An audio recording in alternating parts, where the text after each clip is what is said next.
Beyond, we talked about a lot of different things the first 2 days, and today we're going to basically put it all together in a sense and just kind of share a conclusive thought on how to go about building a business with high level. Essentially, we talked about multiple Trojan horses.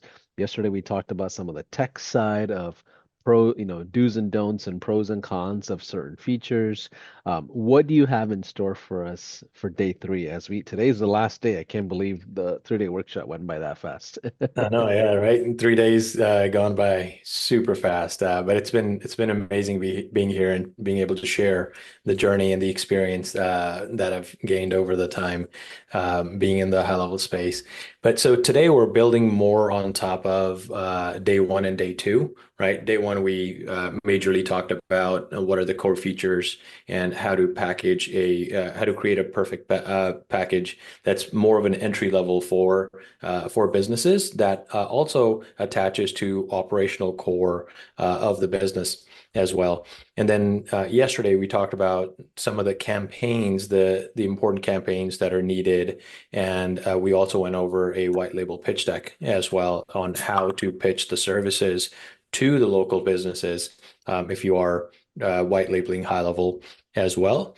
And then today we're going to build on top of those two and talk about if once you do sign up customers, how to support them and how to onboard them as well. And we do that here at Extendly ourselves as well. But we're going to give you the entire process, the exact same process that we use. So if you want to do it on your own, you're able to do it very, very smoothly and get customers onboarded as well. Absolutely. Absolutely. And if you're just watching this for the first time, we're already in day three, but make sure you put down what city and state you're checking in from. Maybe you're part of another region in overseas.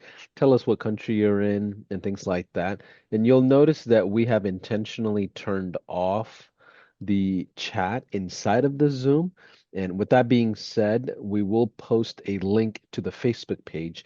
The Facebook page for High Level is where we're monitoring the comments.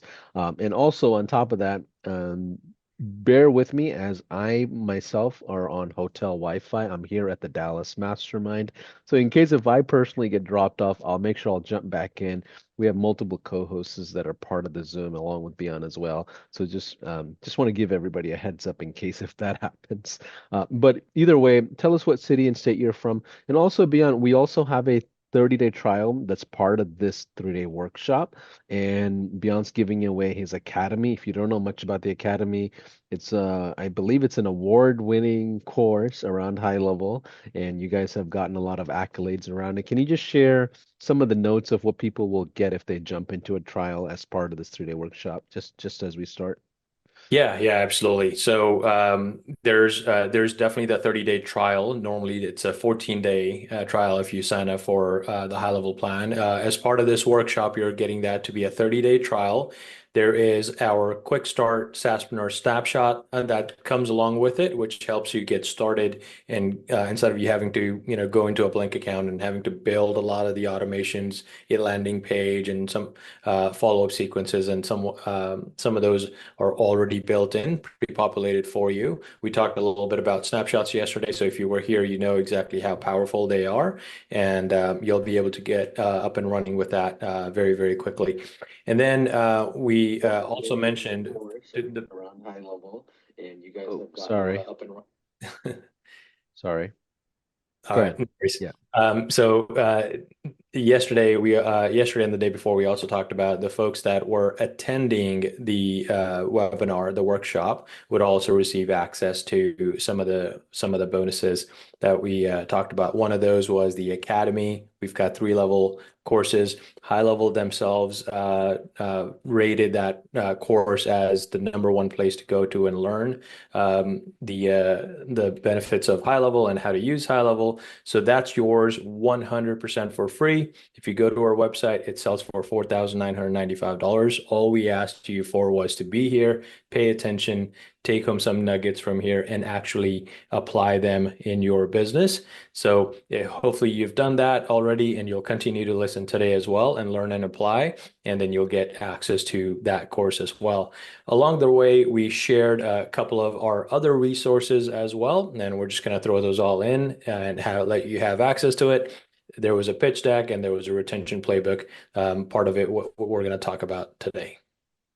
Awesome.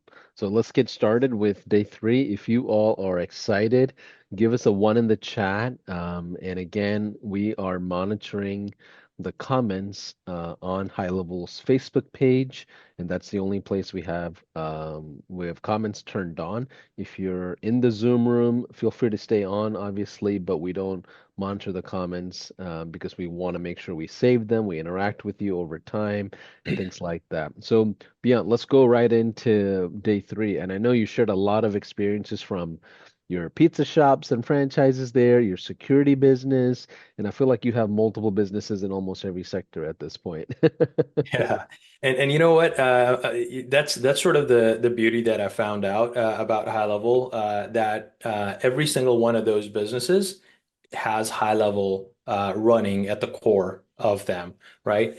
Which is what makes me so excited about applying it to all the other types of businesses as well, because you can really sum up the type of businesses into three or four categories, right? You've either got your online businesses, you got brick and mortar, you got some sort of a service space business, right? And then each one of those businesses are able to utilize High Level. So now just imagine what you can do with going out to possibly clients out there that have no clue how to run their marketing at all, and then applying these features, these core functionalities, these automations that you've learned about today and the last couple of days here, and just impressing them, right? And it'll help their businesses significantly, just like I've tested personally on my own businesses.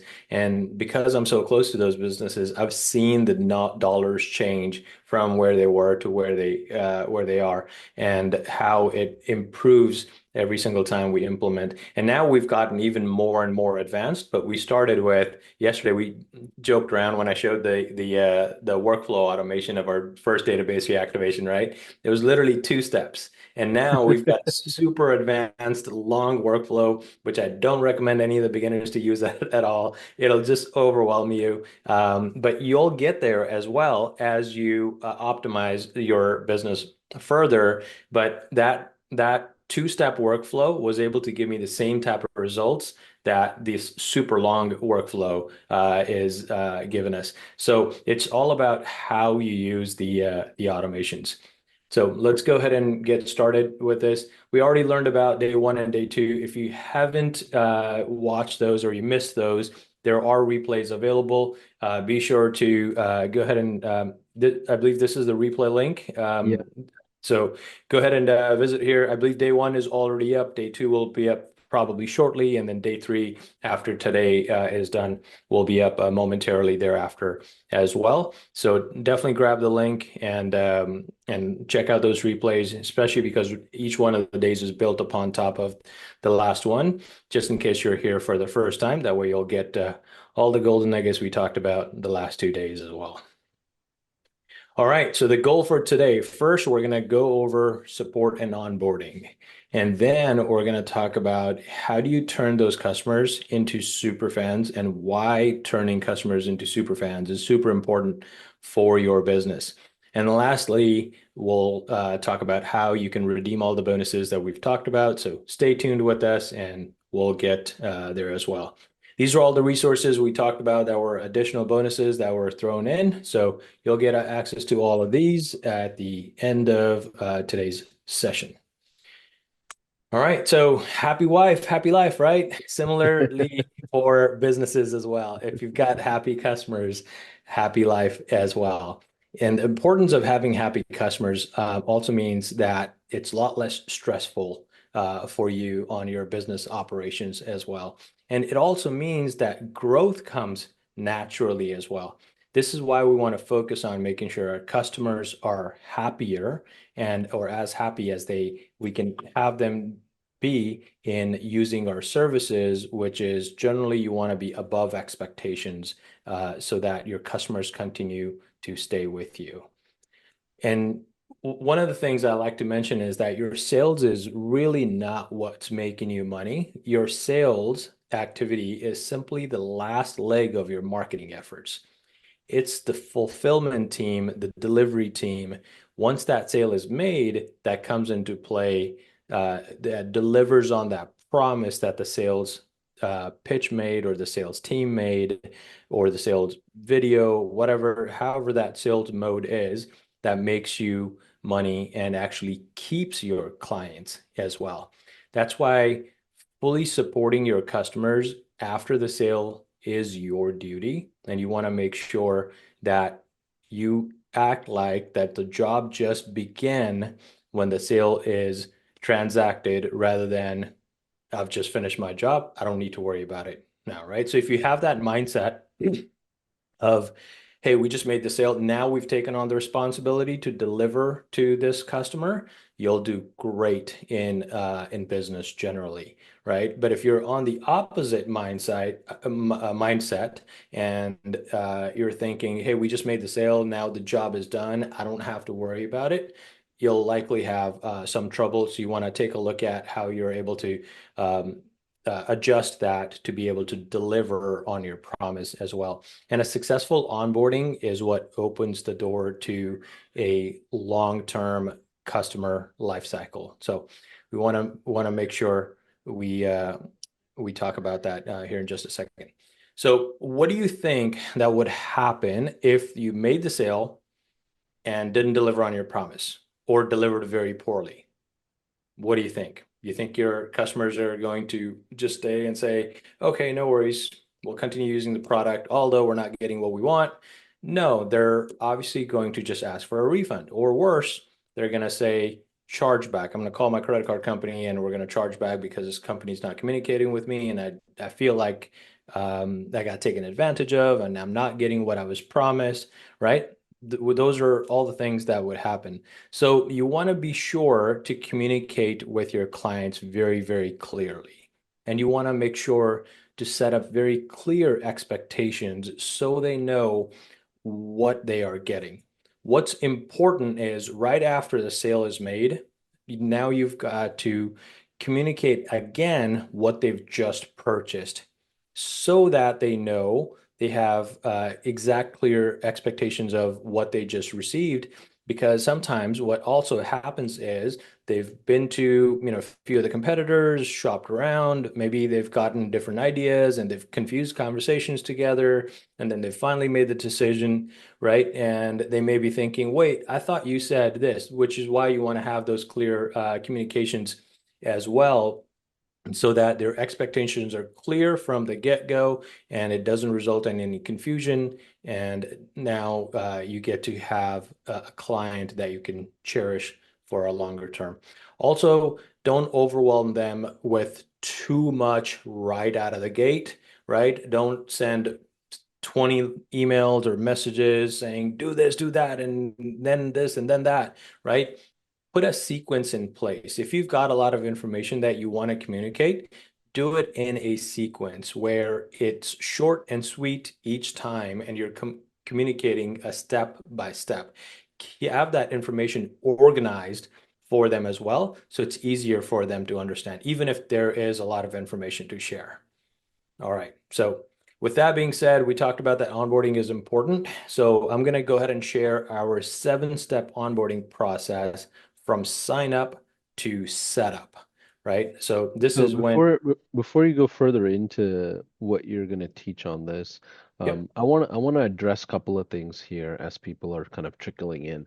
So when Beyond and I and Beyond's team and our team we got together to plan out this workshop, one of the questions Beyond asked is like, well, should I talk about Extendly? I don't want to come off promotional. It's just not my style. And I essentially had to kind of pull this information out of Beyond and say, okay, we've got to teach customer success and customer support.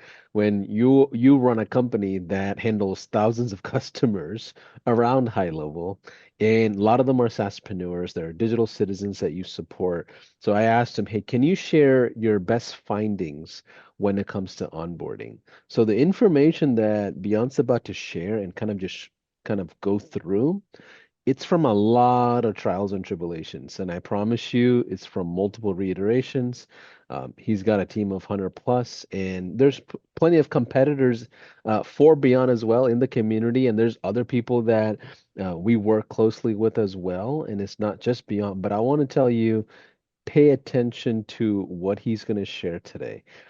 The onboarding, the customer success and customer support, and the stabilization of clients that Beyond's team does is something that I think everybody can learn from. They've made enough mistakes, worst case scenario that I can think of, that they're going to teach from. And I know, Beyond, you're not going to boast yourself or toot your own horn. So I just had to m let everybody know to lean in on this because, you're not going to promote yourself. So I have to at least tell everybody the background story of what Extendly is, why we should listen. But keep going. I don't want to stop you. Well, thank you, Paulson. I appreciate that. But yeah, you're absolutely right. We've gone through so many mistakes, so many failures, and learned from those, and reiterated over and over again to come out to what we call a perfect process that we have right now. And I'm sure even this process will change over time as we adapt to more data points that we find. We're very data driven in our company, so as we see mistakes or reasons for improvement, we act upon those after looking at the data. And we have the privilege of supporting thousands of customers and tens of thousands of onboardings that we've done over the time as well. So we can see what goes behind to come up with something streamlined as these 7 steps of onboarding process that we're going to talk about from sign up to start to setup. Right. So we believe in that you should be obsessed with customer service and make sure that your customer experience is really, really amazing from the start, right? So as soon as your customers sign up for one of your plans on your website, right? Your website probably has 2 or 3 pricing options, or maybe it's got one. They click the sign up button, then they're taken to the step 1 of the onboarding, which is a welcome video that's, again, setting expectations. It's usually a 2 to 4 minute video we ask that you put on there, and we tell you exactly what to say in the video. And essentially, what you're doing is welcoming them for signing up with you, and you're explaining what the next steps are going to be so that they're clearly communicated and they know what to expect from there onwards, right?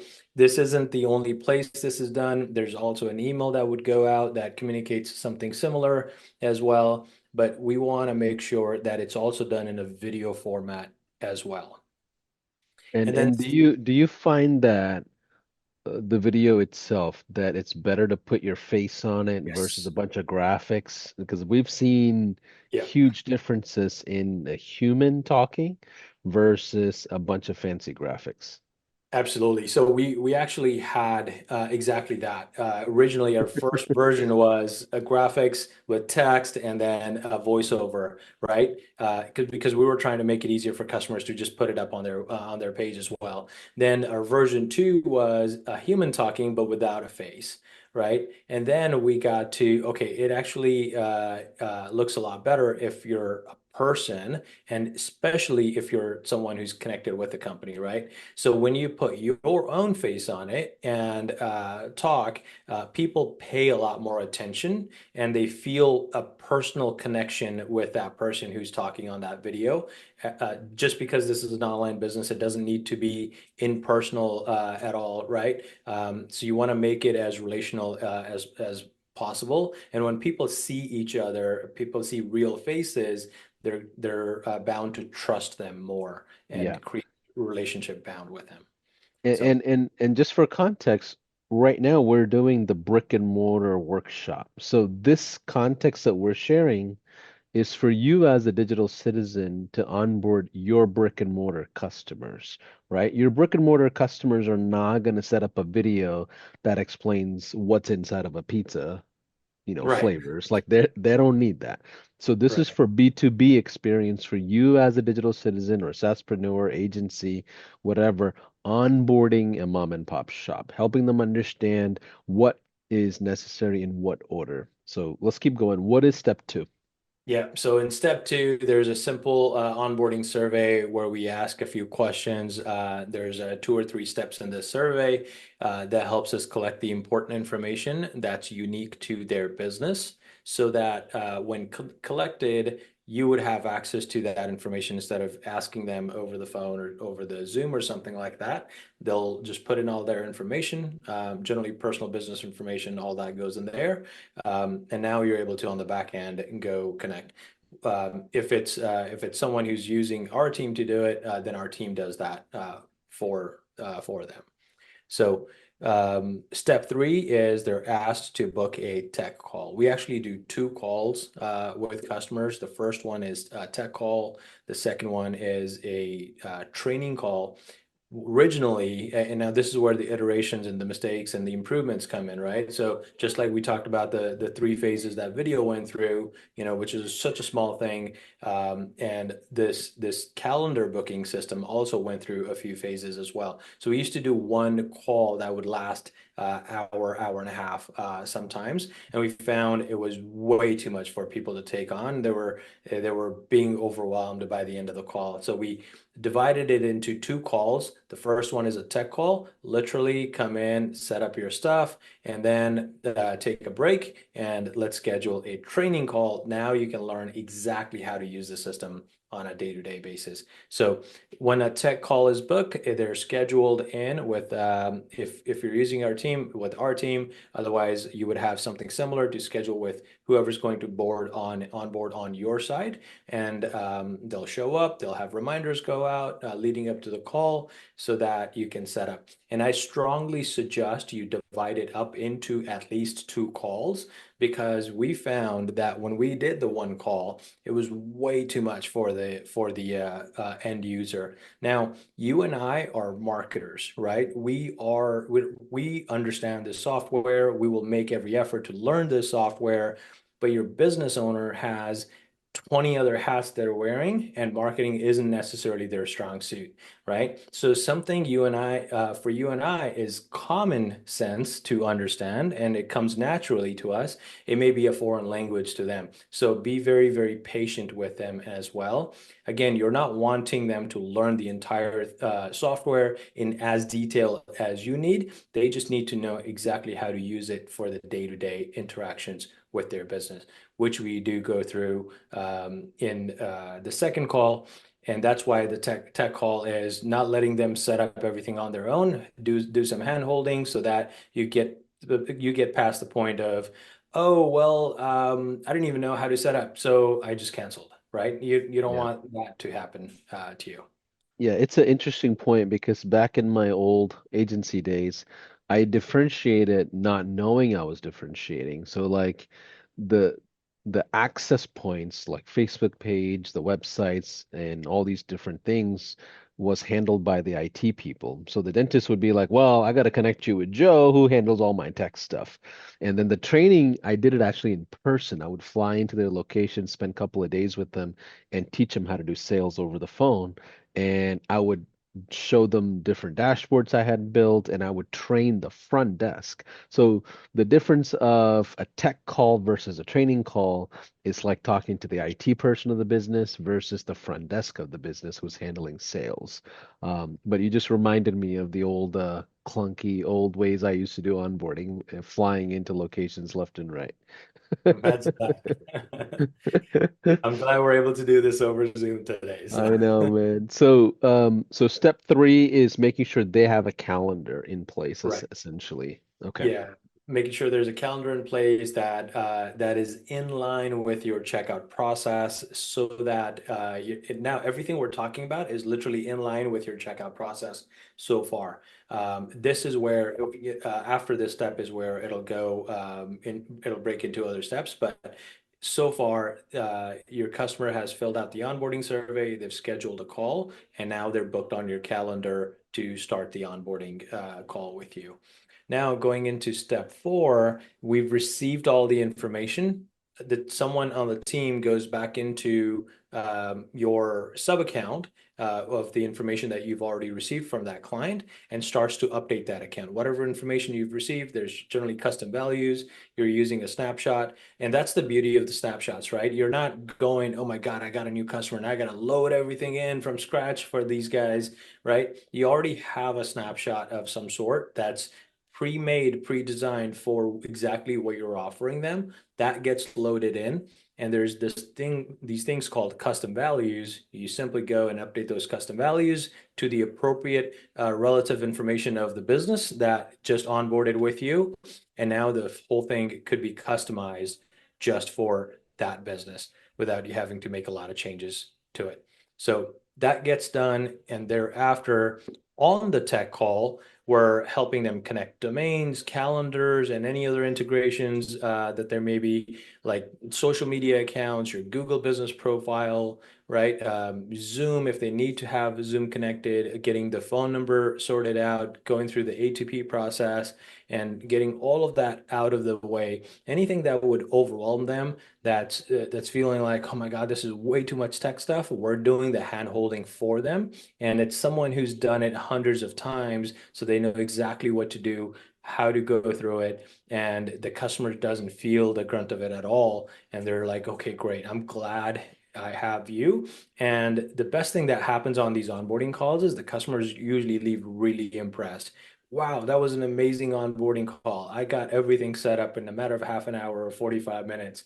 And if they have some questions, it may take a little bit longer. But in about that time, you get everything set up for them. And generally, right after this onboarding call, we let them know that, hey, there's going to be a training call and they're scheduled for it. But they're so excited to start using the system, they'll go in and start dabbling on their own, which is great. You want them to do that. And we let them know, hey, there's a at the bottom little corner, there's a support widget, especially if you're using one of our services. If not, I would definitely recommend put some sort of a support widget on your inside of your high level so that you're able to talk to them and learn if when customers have problems. But if you're using one of our services, then they go in, click, and they're able to chat with our support team. So anytime they get stuck with anything, they're able to ask those questions. And then step six, there is that training call that happens. And on this training call, there are particularly five core items that we go through, right? And these are the exact five core items that we've talked on the last couple Day days one. on Yep. day one that we talked about. And again, if you missed day one, I definitely highly recommend go watch day one, the replay there, so you know exactly what those are. And the reason we don't go over the entire system for the customer is because, again, it will be way too much information for them, and they don't need to necessarily know all of that. All they need to know is how they're going to use this on a day-to-day basis.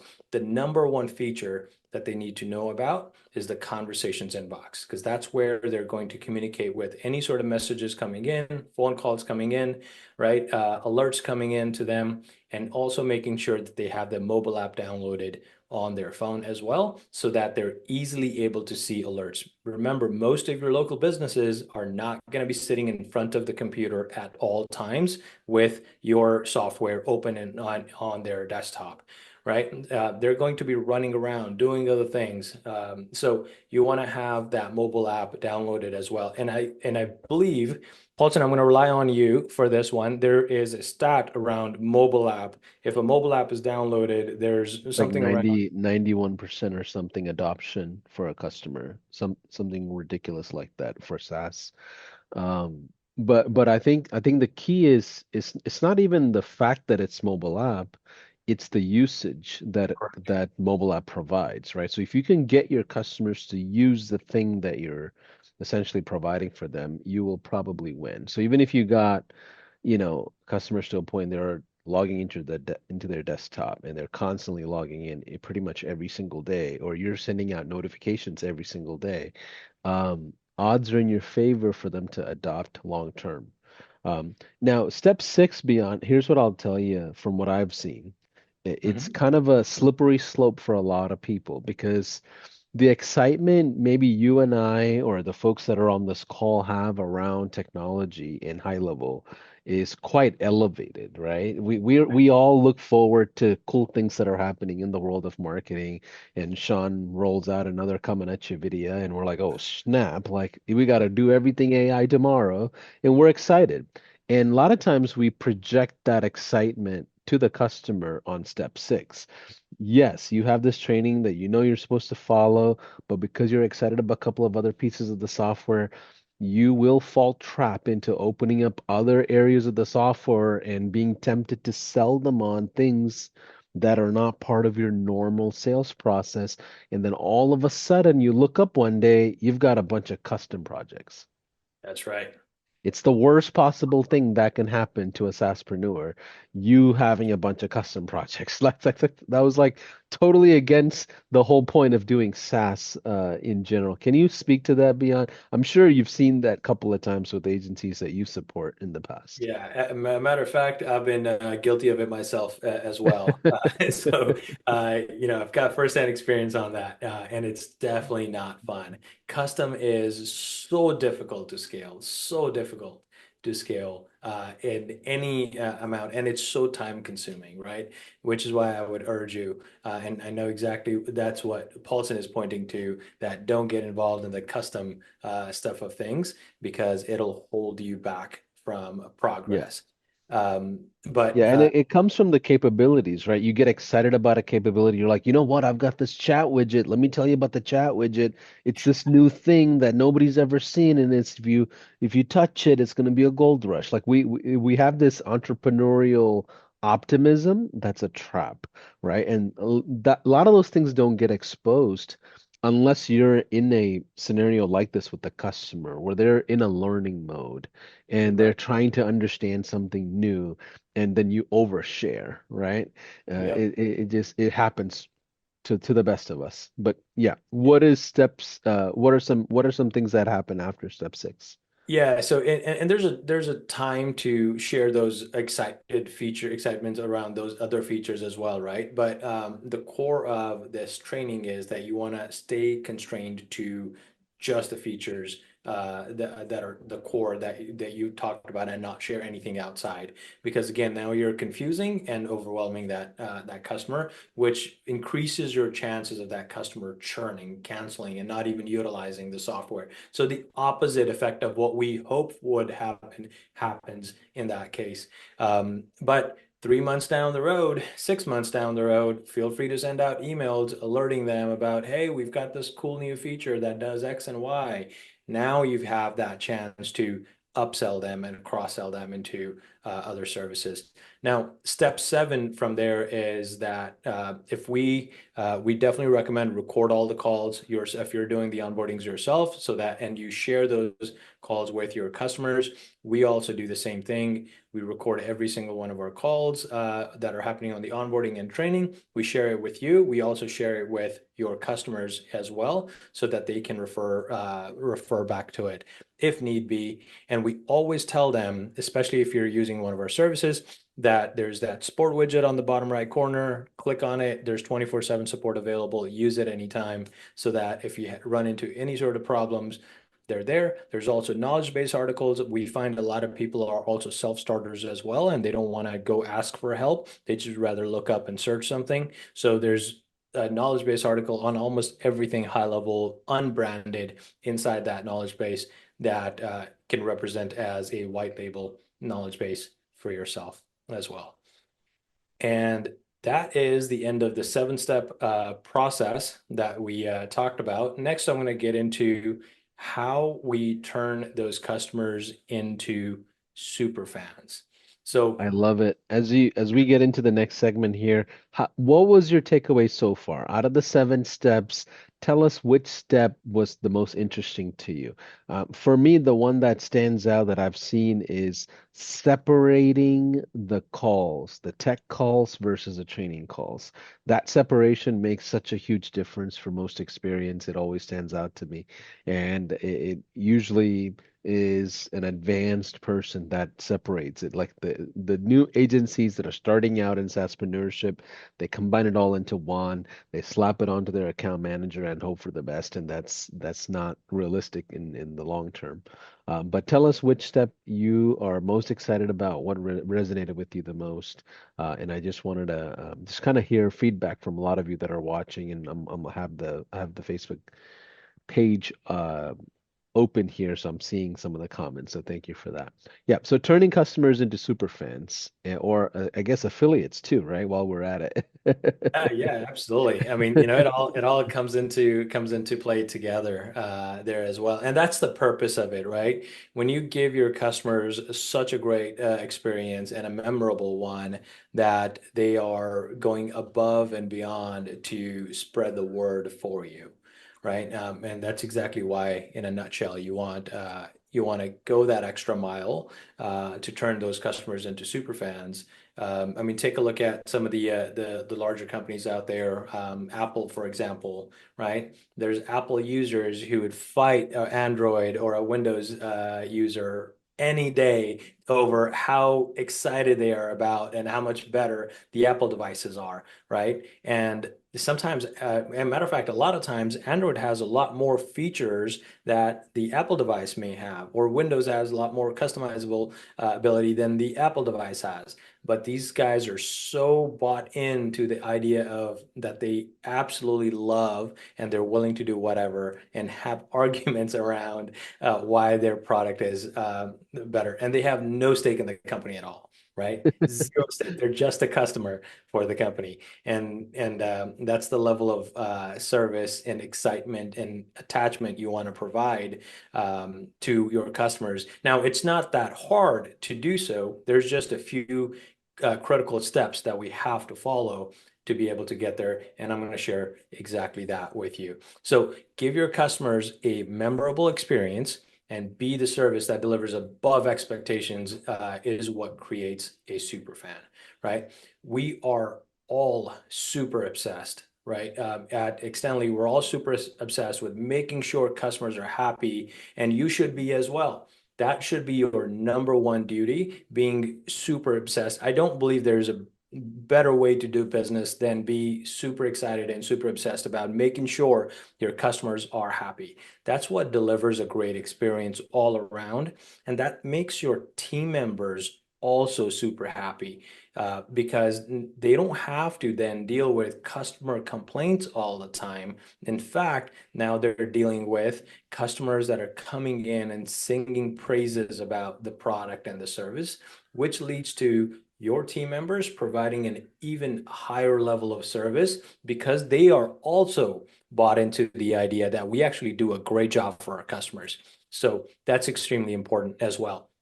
Always match your customer's urgency level with your appropriate actions. So if your customer feels that it's urgent, treat it as if it really is urgent, right? If the customer says, "Hey, my landing page is broken and I can't take orders," or whatever the case is, right? I'm just using that as an example.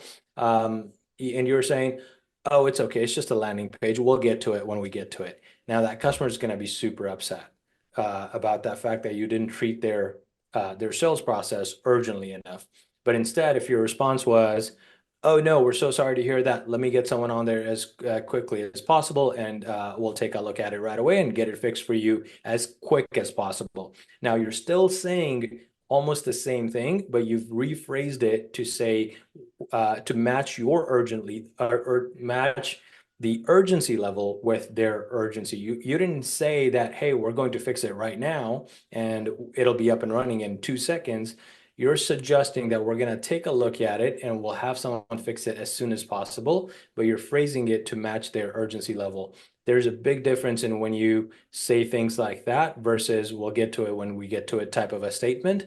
Your customers will also calm down and let you actually figure out what's wrong instead of yelling and breathing down your neck and telling you how awful and terrible your service has been, right? And no one wants to hear any of that. So especially in a time of urgency. So definitely match your urgency level, and you'll find out when you showcase that urgency level to match theirs, it feels like you're going an extra 10 miles out of your way for that customer. And those customers are then super appreciative of the fact of how you handled that situation. And that's one of the recipes of helping your customers become super fans. So don't be afraid to go above and beyond. More importantly, though, why do we even want super fans? We kind of already gave it away a little bit why we wanted super fans, but it's to make our business life easier on us, right? So there's generally some of the businesses feels like these guys don't even advertise as much, but they get so much business on a regular basis. How the heck are they doing that? It's by making sure that they have people that are bought into the idea, their customer service is great, their product delivery is great, and you're able to then have these people that are just normally spreading the word of mouth. And word of mouth is still, even today, the best type of marketing that you can buy. And now you can do that with turning customers into super fans. So you want that for your business as well, and you'll also experience a similar impact. One of the story I want to share is with Extendly.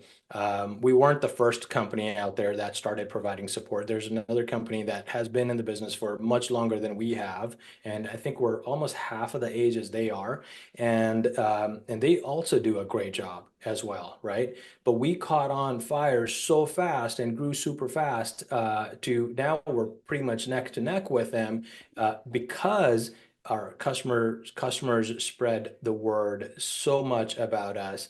And if you go into the high level group, there's, talks about the different companies and all of that as well. But it's because we attempted to create super fans, right? So I would strongly urge you to do the same thing. Now, take high level as an example. There's so many super fans for high level itself as well. When it came to the issue with ClickFunnels or as any of the other softwares, everyone was in it supporting high level. That's because high level did the same thing. They created super fans by giving them what they wanted. And now those folks are there again, without even being paid for, they're there to support high level for as long as they need to be. And they've become similar to what we talked about the Apple fans wanting to argue. High level fans, or extended fans, when they become super fans, they'll do that for you. Paulson, don't you agree with that? Yeah, I'm thinking back to what you were saying about obsession. Like the people misunderstand obsession. And when you see guys like Sean Clark, for example, jumping on a one-on-one call with a customer, even today, that's where the obsession starts, right? And when you see someone at the leadership level doing that, then the rest of the folks kind of follow, and we create a culture of obsession, and that's the breeding ground for superfans. Right. And it was kind of natural for us. Like it wasn't like a business strategy that we just got together in a fancy executive table and said, "Oh, let's go do this thing and be super obsessive with our customers." But we naturally did that, and the ecosystems around us, like Extendly, for example, or even other companies, they tend to do the same thing with affiliate marketing and, really building essentially an advocacy of people that are just just not just raving about what it is. But the real benefit to it is the noise that you create for marketing and sales. Like even to this day, High Level doesn't have a sales team.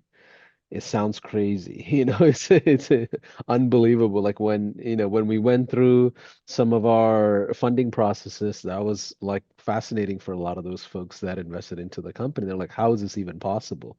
And it's possible because we have an obsessive mentality towards our customers.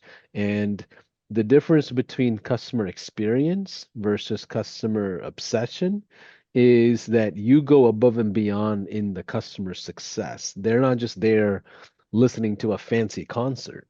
They're there learning how to play the instruments themselves so they can have their own concerts, right? Like it's a whole different mentality. But it's interesting that, you've adopted it, other people have adopted it, and it just moves the needle quite fast, in general. But yeah, uh, we've Yeah. seen this business model work left and right. Absolutely. And that's not to say that you're perfect every single time. Right, right. We make mistakes all the time. We still upset some of our customers, even today. So I'll be the first one to tell you that it is not perfect at all, right? Have customers that cancel our service because they were upset for one reason or the other. But that's what makes you different. You don't just ignore that cancellation. You go dig deep into that cancellation. You find out, okay, why did you cancel? What's going on, right? Where did we fall short, right? So you figure out and you attempt to do better every single time. And don't be discouraged if that happens to you as well. It's part of business. It'll happen no matter what. But as long as you're able to satisfy a large majority of your customers, and it's not a repetitive theme that for the same reason cancellations keep coming in, they'll happen for different reasons, right? And when they happen and you find a little bit of a commonality, go fix it. Then they won't happen. Then another reason will pop up. Then go fix that, and eventually you'll have all those buckets plugged in, and you'll see a dramatic increase in business as well. So why super fans? There's about four benefits that I've highlighted here that help investing into this super fan category as well. So first off, you get a lot of referrals naturally without you even having to ask for them. You get good testimonials, and you get a lot of good feedback loop. Those customers will, without even asking for feedback, will tell you what's working and what's not working. They'll give you both good and the bad, and it's up to you what to do with it from that point onwards. And it creates a lot of upsell opportunities as well. When you turn these customers into super fans, they'll buy whatever product you put out there.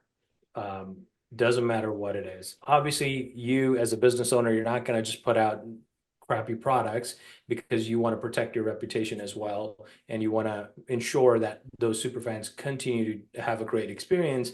So whatever great product that solves their next problem that you put out there, they'll buy it. They'll be the first ones to try it. They'll be the first one to say, yes, I want to beta test this, or do this, or I want to upgrade, whatever. So it creates a lot of those upsell opportunities as well, which creates a higher customer lifetime value out of those same customers. So first off, they'll advocate for you, and you'll get great amount of reviews from that. It'll also give you an amazing reputation from those customers, being able to talk about your product. But more importantly, like we talked about, it gives you tons of referrals. That's when you say and see those businesses that are not even advertising nearly as much. How are they still getting great amount of customers? Sometimes this is even true for crappy products, right? Even crappy products that provide a great experience to their customers, they'll also, they may be solving just one tiny little item, right? Instead of doing everything, but they'll have a great customer base surrounding them, and they'll have super fans. It's just how that experience is provided. So hopefully that helps. And here are some of the checkpoints that you want to take into account as part of an ingredient to help create those super fans. So when someone signs up during an onboarding stage, you want to have at least three check-ins that are almost immediate. Right? First one, generally within 24 hours or less, usually immediately after signing up. It could be in a format of an email, a text message, something that says, hey, welcome, and here are the next steps, right? And the second one at about 72 hours or so, and finally no later than 7 days. And at these points, you're checking in to make sure that your customers have been onboarded. Hopefully by the 7 days, they've already been onboarded. If not, you've set up at least appropriate expectations and communicated to them when their onboarding is, if it's scheduled further than 7 days or so. So during this time, you're taking the time to communicate with them that, hey, we're excited to have you. This is what we're going to do next. And then this is what you're going to expect thereafter. And once you've clarified and set up those clearer communications, generally you'll have a great experience, a customer that is set up for a great experience. Next up, you want to have regular check-ins. Your first 90 days are extremely crucial especially for a SaaS business here, right? So when you first sign up a local business into your software, they purchase your subscription, your first 90 days are extremely crucial to retain them for long term. So you want to have regular check-ins. We recommend doing check-ins at 30, 60, 90 day. You can change that up to 15 days, 45 days, and whatever appropriate time frames you want to check in, but at least have 3 minimum check-ins to be able to chat with to be able to learn from that customer. And Now, then on that note, Beyond, in your experience, how much of that could be automated versus manual? most of it could be all automated, Okay. right? You don't have to have a manual call, pick up the phone and call that customer and whether you get through or not, right? You don't have to. It doesn't have to go and say you're showing up in person and trying to meet the customer and see how things are going. It's simply an email and or a text message or a combination of both. Perhaps you could even use a voicemail drop to send out and say, "Hey, it's been 30 days since you signed up. I'm just checking in. This is so and so from XYZ business, and want to make sure you're having a great experience. Want to make sure that you know how to get a hang hold of support as well. If there's any problems, please give me a call back." And I'm happy to talk with you, right? It could be a voicemail drop, could be a text message in that exact same note. Could be a short email that's going out in that exact same note as well. And then if you're sending out an email, do take the liberty to attach a couple links and say, here's a course that additional training or additional resources that you can use to improve your experience if there are any issues at all. So, but the point of these check-in calls is that you're trying to uncover any surprises and discover if the customer is having any issues. Instead of you not checking in and then you just receiving a cancellation from a customer 30 days or 60 days or 90, whenever, and they're like, hey, I never knew how the heck to get hold of support, and or I never got past this step. I was paying my bill. Matter of fact, can I actually get a refund for that as well? Right? Instead of that happening, you're instead being proactive, right? That's the whole point of these check-ins. Be proactive in your business, and you can automate the heck out of these things. You don't have to do, and high level allows you to do this wonderfully in terms of those automations. So you don't have to do these manually. When a message comes in, because when you send a message out, you're waiting for them to respond with, "Hey, it's going great," or "I've got this problem." That's when you want to step in and actually respond to those messages. You want to kill the automation from at that point of that particular follow-up, and then now you want to respond to it at that point. Which is why yesterday when we talked about that stop on response setting in the automations, that would come in handy right there. So remember, being proactive pays off. You want to discover any issues before they become problems and solve for them as well. And a Yeah. lot of times, you're sorry, go ahead. No, you just reminded me, when you do those check-ins, make sure you're checking in with the decision maker and not just the staff. Because I've learned lessons in the past where I'm constantly talking to the front desk of the dental office, and I never really talked to the dentist who actually made all the decisions. And then later in the month, they're like, "Well, Paulson, like we haven't talked to you." And I'm like, "What do you mean? I'm talking to your front desk literally every other day, and the front desk never told anybody else." And it's just like, it just perception is like, oh, you're not really checking in because you're talking to the wrong decision maker or none at all. But that's just something that you want to be sure of. If there's two business partners, include both of them, not just one. If there is a, front desk persons versus fulfillment person, include all of them in your communication channel. And same thing, don't just talk to the dentist by themselves or the business owner, talk to the front desk as well and loop both sides in, because assume they're not talking to each other, even if they're sitting next to each other. That's right. Yeah, absolutely. Sometimes you'll get on a call with the staff, and they're saying, "Yeah, it's working. It's going great. Yep, I'm using it."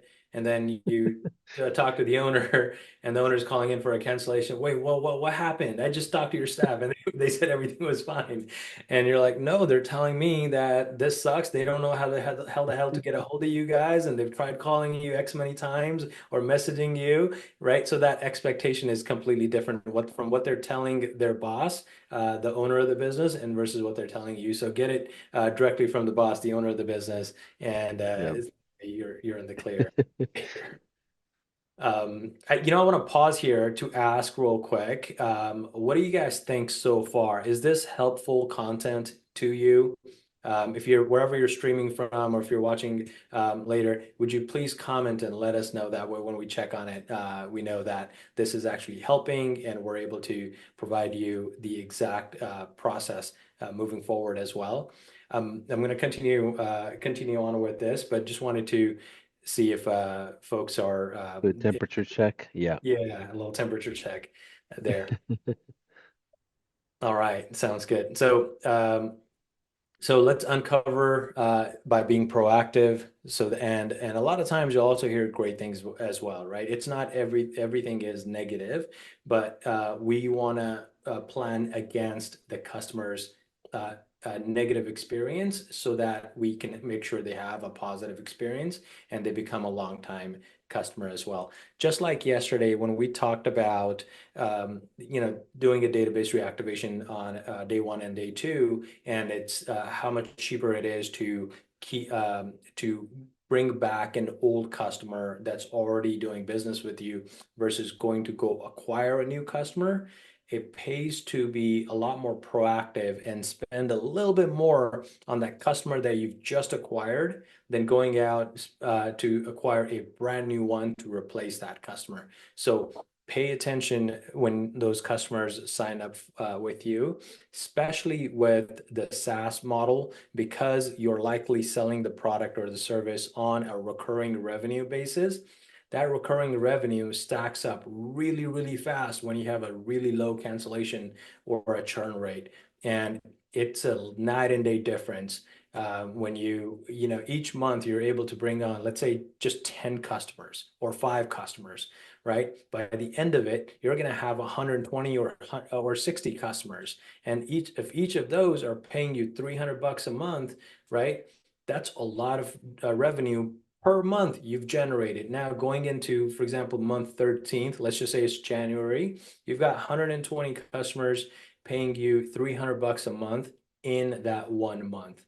Yes, you did the hard work during the first year, but now that money is coming in regularly because you paid attention to each one of your customers so closely, and you were proactive rather than being reactive. Now, what happens when you're reactive, right? When a customer calls in, one or two things are going to happen. They're going to say, "Hey, I'm not having a good experience. It's hard to reach out to you guys, this, that, or the other, and I just can't get past this point."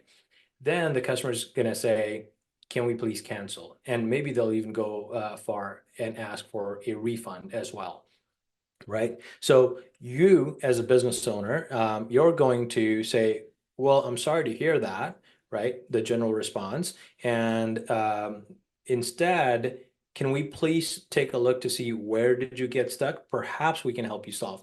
Now you're doing the exact same thing that you should have done early on anyways, but you're doing it in a reactive mode, right? Now you're going back and you're going to spend time with that customer in an attempt to save that customer. And by the way, your chances of saving that customer at this point are much lower than they were if you would have been proactive. So since you're going to do it regardless, right? Unless you're just really bad at customer service and you don't care about your customers, then you're gonna say, okay, fine, go ahead and cancel. I've got more customers coming in, right? And I'm just joking about that. I definitely don't suggest you to do that at all, and I don't expect you to be that way at all either. But you're going to do that extra work to attempt to save that customer at that time as well. Or you're going to say, hey, we're going to waive your next month or next 2 months, and now you've lost that revenue because weren't proactive, right? So it's just much easier to be proactive through these check-in calls instead of having to deal with it afterwards, because you'll increase that happiness from that customer and you will increase the likelihood of them staying with you for a much longer time as well. Yeah, So, I think the key is to build boundaries in a healthy way, right? Because there right, will be customers that jump into 8 hours of Zoom calls and they want you to build their business for them, right? That you will right. see some that will exhaust you, and it's because you provided the perception of access that's too accessible, right? Sometimes we deal with that, but typically you could identify that early when somebody is overbearing, and you can build your boundaries and kind of create different mechanisms to kind of field it across multiple people. And then but just be aware when you're over leaning on one out of the 100 sheeps you have. Yep, absolutely. Absolutely. That's and you'll those signs are very, very clear when that starts to happen, and you'll see that if it's happening. And you'll probably let it happen once or twice, and then you'll be like, okay, now I know exactly what to do when it happens again. And so you can protect your time from that as well. So now you must be thinking, okay, great, Beant, you've told us to do these check-in calls, but what the heck are we doing on these check-in calls, right? So I'm going to walk you through exactly what to say, what to ask here. I'm going to give you that framework so you can use it in your business as well. So the the core of this is that you want to develop a relationship. You want to gain trust with your customers that are using you. You want to listen to what the customer is wanting to solve as a business challenge for them, and you want to understand that potential opportunity. It might even lead to uncovering upsells or higher plans there as well, right? Ask about their experience, uncover any issues or struggles before they're becoming problems, right? And then also showcase results if they've been using you for 30 days and 60 days and what has happened in their account. Showcase any and highlight any wins there may be, success KPIs there may be already there. We shared that dashboard yesterday from one of my pizza restaurants, and I showed you guys the missed calls, the number of new calls, the total number of calls, the number of contacts added, right? There's plenty of metrics you can build just in that dashboard that you can highlight to your customers to let them know that, hey, look, this is how the system's working for you. Are you happy with that? Right. And they may have not even looked at that. They may have not even realized that they just received this number of messages, conversations, or emails or calls, and that they missed this number of calls, and then your automation responded, which helped capture them, right? So those little details are important. If you don't talk about it and show it to them, they won't know to appreciate it. So definitely talk about those as well. And here's a cheat sheet. Feel free to take a screenshot of this right now and keep it to use it. It lists out in each one of those stages that we talked about what questions to ask. These are some examples we've given. Again, the goal here is to build trust and relationship with your customers, understand your client's business, and position your product to solve their business challenges. That's how you continue to stay more and more involved in that customer, and that subscription keeps coming in over and over. So So I'll quick pause it. question on this. Are you asking these questions as a check-in, or is this is outside of the check-in? You're just providing some of the, I guess, conversational starters. Like what is the context of these questions? Yeah, so some of this information you should already know by dealing with them. Like for example, what's their niche? You should already know what their niche is, right? But this is sort of the framework to go after that helps you when you're on that check-in call that helps you learn more Got it. about that business. Yeah. Got it. Because when you ask them, hey, what is your business offering? You may find out, for example, in the dental world, I realized dentists did not want more patients. Not a Mm, single dentist wanted more patients. It was a huge misunderstanding in the world of marketing, in my opinion. I came from the healthcare world before marketing as well. And what I realized is they wanted a certain type of patient, even if it wasn't more. They just wanted to have five patients that were all $50,000 cases right. total a month. Well, all these marketers, what are they doing? They're pumping in teeth whitening for $100 and forcing these dentists to talk to more people. And I said, I won't get you more patients. I'll get you better cases." Right. And that's the difference in being great versus good. Right. Absolutely. Yeah. And that's a great point you highlighted there, Paulson. My cousin, my wife's cousin, actually is also a dentist on several practices, and I learned that exact same thing from him as well. He goes, "All I want is what I really enjoy, which is dental implant Implants. patients. Yeah. I don't care about any other customer, any other patient at all. That's all I want." Right. And because that's something he was excited about. And so that's why it's important for you to also learn what is it that your customer really wants. You want to dig deep into that and find out from them what are their goals, right? Their Yeah. goals may not be, I want more customers. Their goals may be something else, just like me and Paulson just talked about, right? Paulson said, five patients is all I want every single month. That's what the dentists were telling them. And so you want to dig deep and find out what those points are for them, so you can solve for their business challenges that they may have there. A few more check-in tips. Be prepared with on be prepared with an agenda on every call. Definitely take notes and store those notes as well. What's the best place to store these notes? You're using the high-level CRM.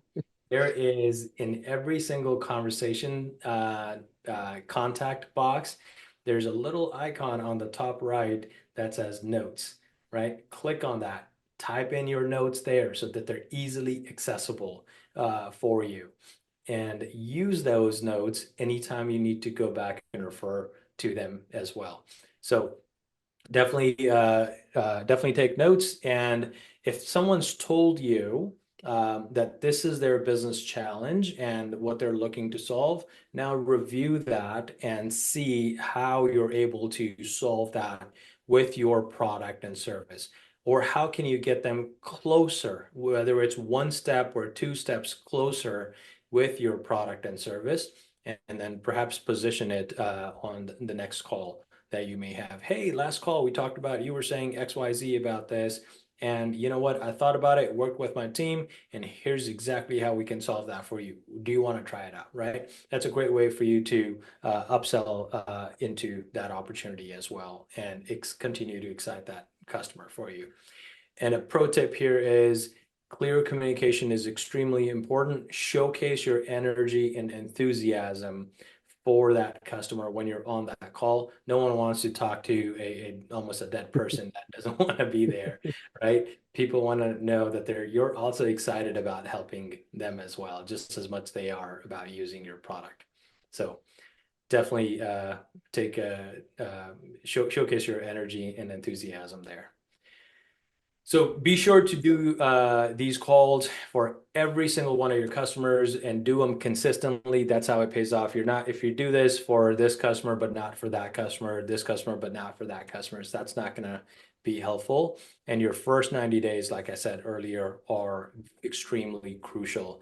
I remember, Paulson, I want to ask you this question. I remember talking to Wesley in one of the masterminds, and he mentioned, if you are familiar with it as well, that you guys have found that 90 days is the sweet spot as well for you guys and in high level also.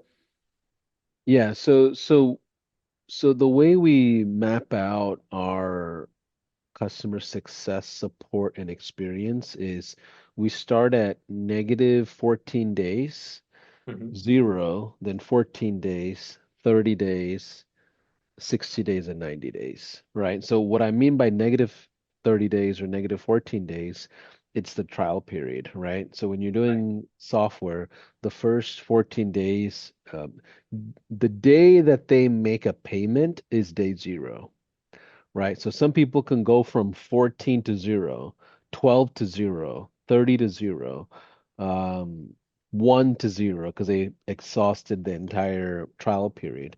But during these times, you have to have different check-ins and milestones Mhm. that where somebody in the company has to talk to that customer either on a Zoom or a phone call or in person. That's just the golden rule. If they in the 90 days talk to a person some way, somehow, for anything, we know that they're not going to cancel, right? And that's kind of the common thing across software. And it's not just our company, it's Yeah. multiple companies, right? The first 30 days is the most unstable, right? And so you don't have a choice. If you want to keep a customer, you better talk to them in the first 30 days. Otherwise, even if everything went well, they most likely will cancel just because of the different options they have. They'll be comparative in looking at other softwares or different solutions, or they think they're just misguided sometimes. They don't have the right education or training or access to the right things, or they're stuck in like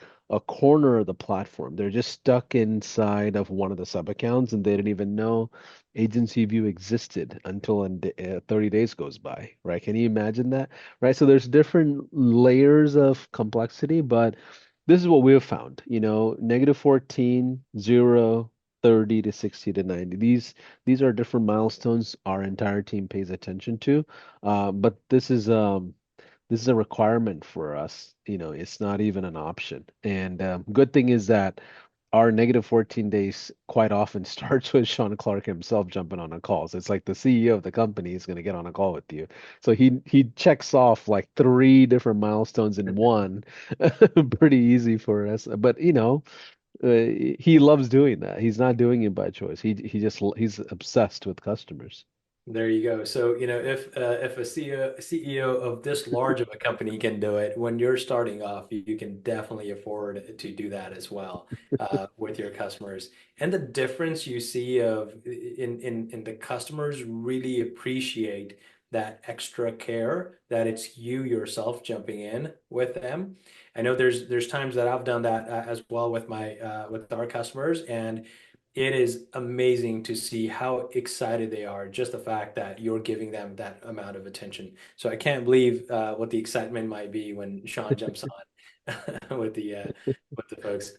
Yeah, That but you do make a good point that you have to have these sequential, planned out, strategic check-ins. Like that, it's got to be a thing in your business that you for sure check in, and whether it's automated message that just simply says, "Hey, how are things going? I just want to see how this go, how you're doing."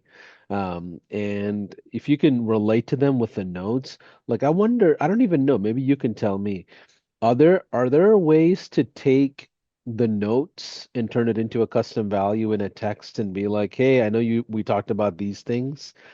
Can I reach out to you on this?" Like, I wonder if you can turn notes into a custom value and Yeah, turn it you can into a you text can message. you can definitely add them into like a custom field that's stored on that Oh, content okay. level, and then you can use Yeah. the custom field in a text message and say, "Hey, we talked about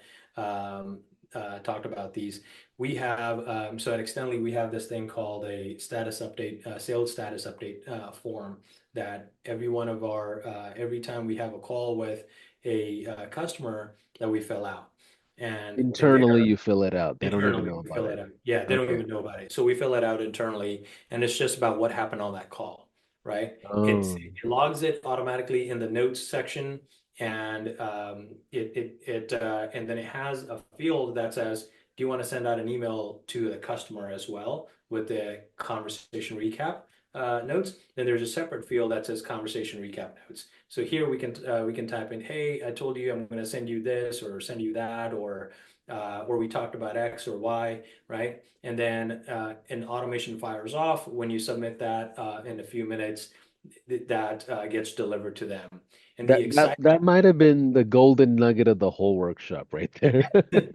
Wasn't even planned, but that's a brilliant way to follow up left and right on sales and onboarding is having internal tools for your teams to be able to be more efficient.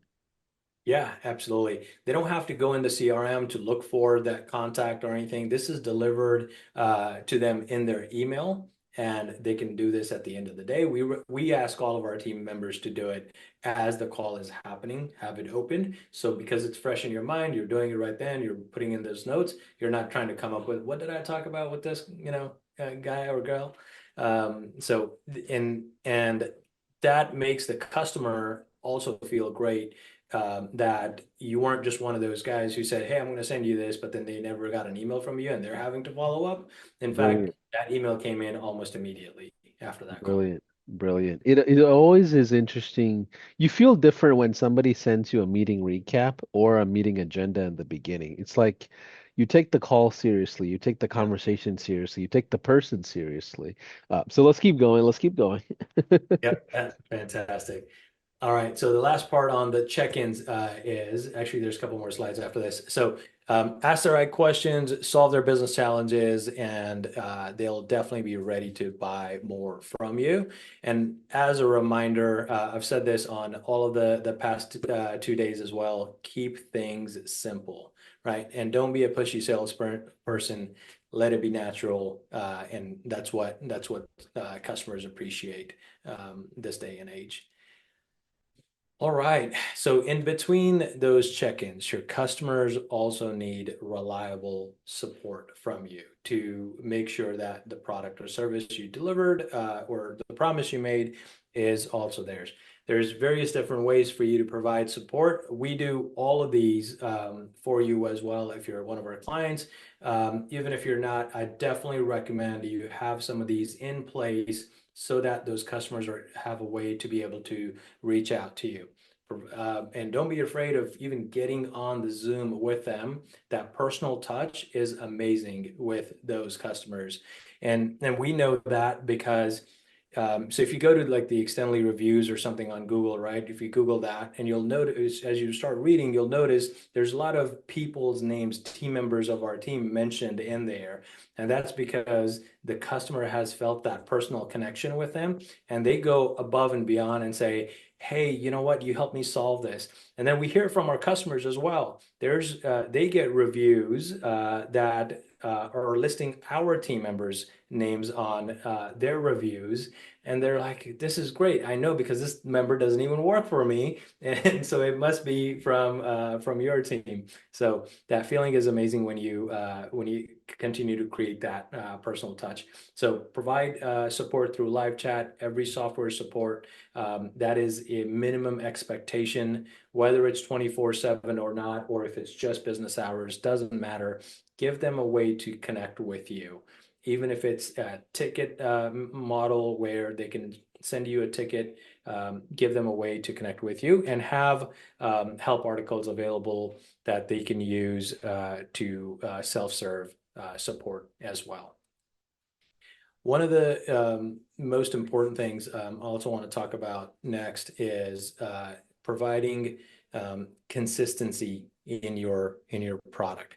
So when your customers clearly understand that they can rely on you and your product that and the support systems that you've put in place, that's what builds trust, right? It's that reliability and the dependability factor that leads them to building trust, and that trust translates into super fans. So I hope you've understood so far exactly the recipe that we use to create super fans, and you're able to take that into account to do that as well. So doing all of that leads to a positive word of mouth, advocacy, brand loyalty, referrals, upgrades, and it continues on from there over and over again.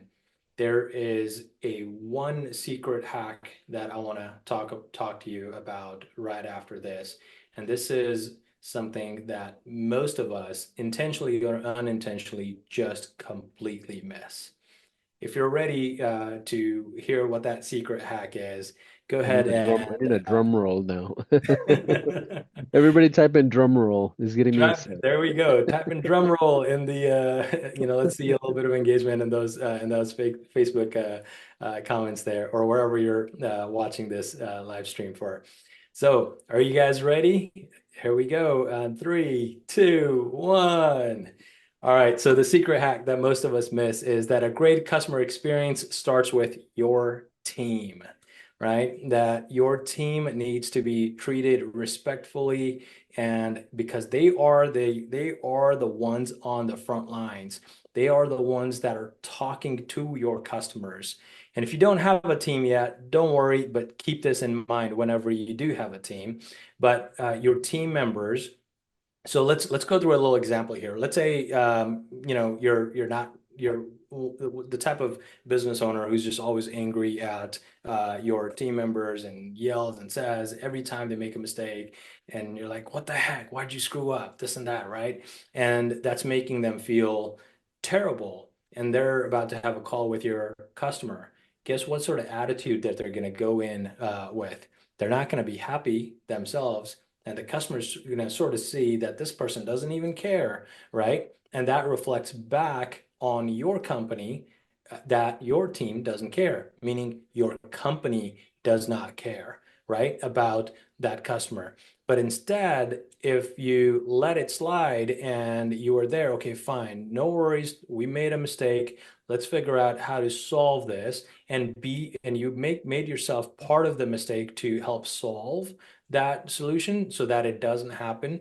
Your team members are going to feel so much loyalty and respect from you that they're going to automatically go the extra 10 miles without you even having to ask them for. I know a lot of our business owners feel that, oh, my team sucks or this or that. It's just how we treat them. If we treat them in that manner, they are going to suck. If we treat them with respect and loyalty, and we make them happy, they're going to do wonders for you. And your customers are going to see that.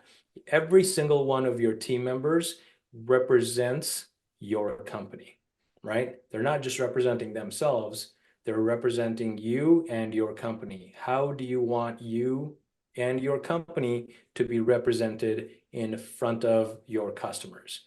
So you choose which way you want to go. I would definitely suggest keep your team members happy. They're a greatest asset to you. Your team is what's building your company. Your team is also what drives your company forward. That same team is also what lets you rest, spend time with your friends and family, and not have to worry about the day-to-day operations because they got it. They're taking care of it, right? And your team is what gives you freedom, whether it's to work on more or to go away to a trip with your family to a beach or something. But that's your team that's there. So always respect every team member of your team. And that the same thing applies to any sort of vendors that you deal with as well. So at the end of the day, your team members are the ones keeping your customers happy. So that's my biggest secret. Hopefully that was Yeah. helpful.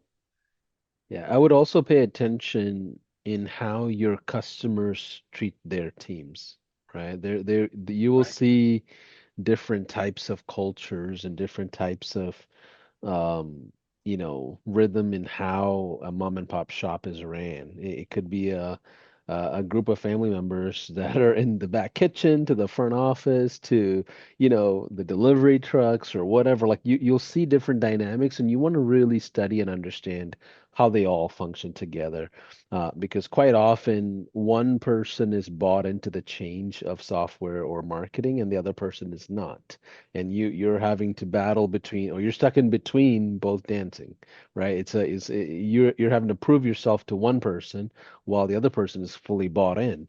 And you'll see these things as you kind of grow, and the same thing applies to what Beyond said is obviously your internal team is, the driving force of the business. And as you get bigger, there are ways to gamify it, right? There are ways to build different reward programs. I don't know what it is. I mean, like something simple as a water bottle or a sticker or like a Starbucks card for $5.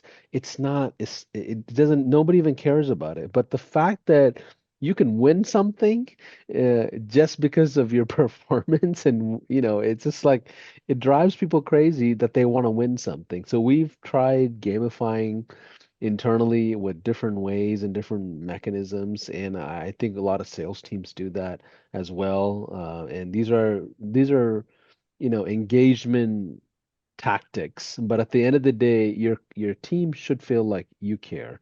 And if you can show that care, they will care for your customers as well.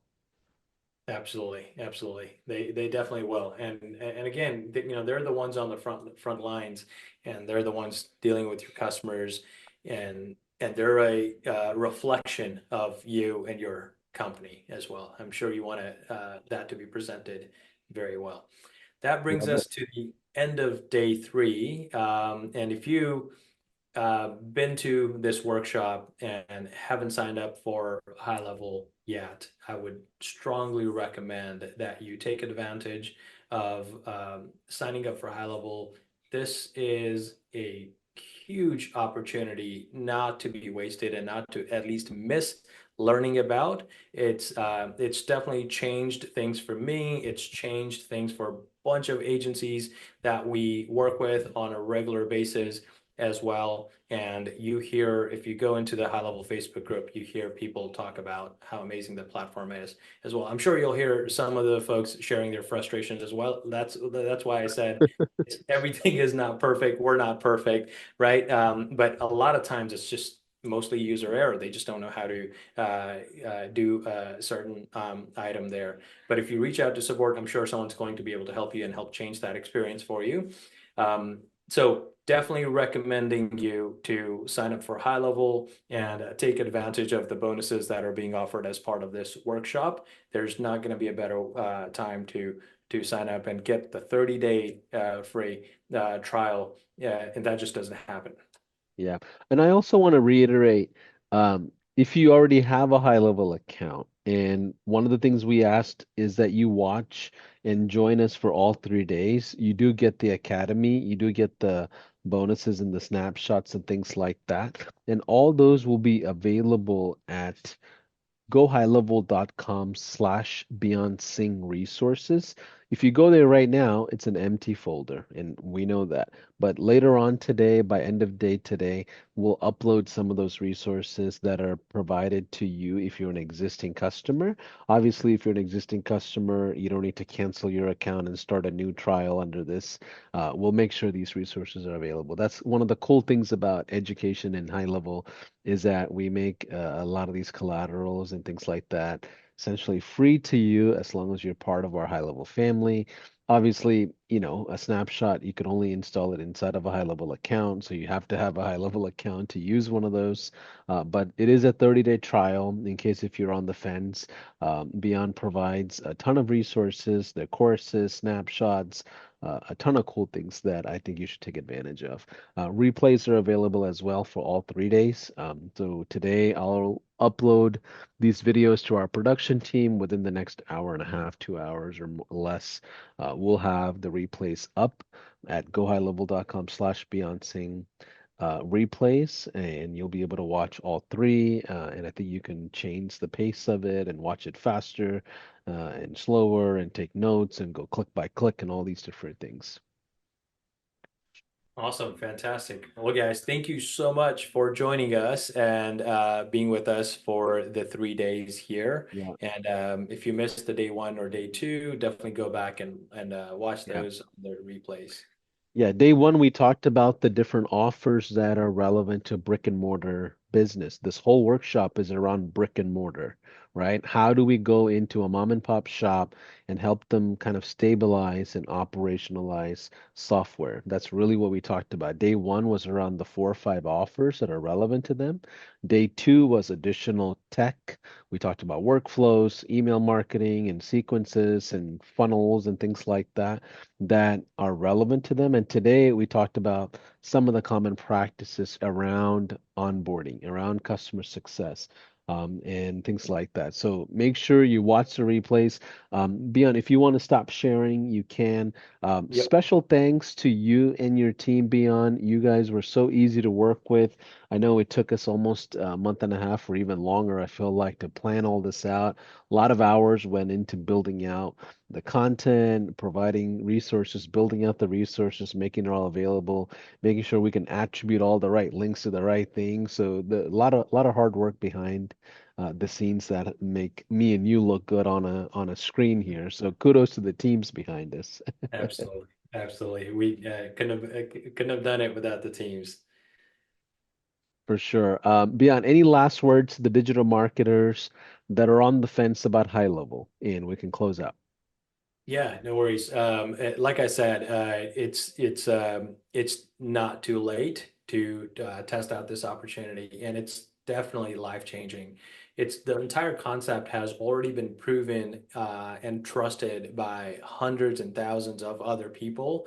Matter of fact, people have received awards around based on number of accounts that they've achieved. So that's publicly highlighting that this concept works and it's worked for a bunch of others as well. And it can definitely work for you also. And in the last 3 days, I've shared exactly how to keep things simple and start on this journey. I, I will say if you are hesitant and you don't take up on this opportunity to try out high level at the very least, you are likely missing out on unlocking possibly a great achievement out there in the future. So um, I know nothing comes easy, but the things that are great are definitely worth putting in the work for. So I would urge you to put in the work into high level, learn the platform, use it, even if you're not attempting to sell it as SaaS, or you want to use it for your own business. It's got a great amount of ability that it can bring to your business as well, just like it has for me in my businesses as well that are not even related to high level. They're just local businesses that we use the software at. At the very least, you can help perhaps get a job in with an agency who's using high level, right? And be a resource for them, or be a freelancer. There's definitely a bunch of different opportunities, but it all starts at you learning high level and being an expert at it. So definitely try it out, take the trial, and start your journey. Awesome. Well, thank you, Beon. Thanks for being here. For all of you that are watching, kudos to the teams behind us. The offer stands, so go to the offer at gohighlevel.com/Beyond Singh offer. I believe it expires Friday of this week, so take advantage of it. You get a 30-day trial to the 297, and we'll be in touch. Bye for now. Replays will be available on YouTube and all the replay pages, and I believe they get sent out on email as well. So we'll see you on the next one. Take care. Bye. Awesome. Thanks, guys. Take care.